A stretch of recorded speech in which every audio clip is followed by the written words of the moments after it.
ទួលគោកស្ងាត់ជ្រងំយប់ងងឹតខ្យល់បក់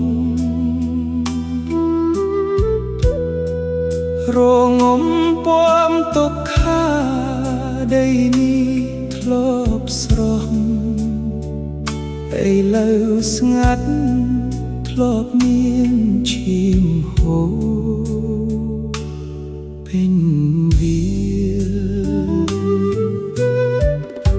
ម្ដាយយំហៅកូនមិនលឺកូនតូចរត់រ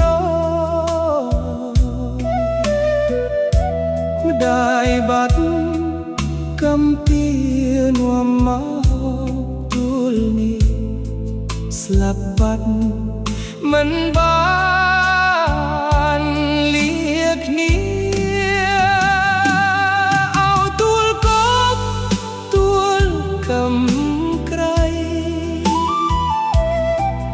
ដីនៅចាំទុកសាកសីកម្មសំលេងទ្រហៅយំរាល់យប់សូមបុណ្យជូនទៅវិញ្ញាណខន្ធ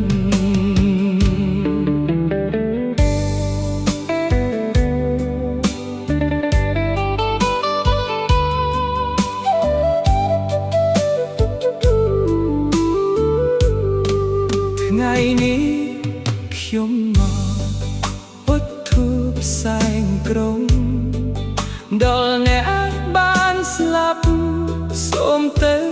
ការកន្លែងឡថ្មី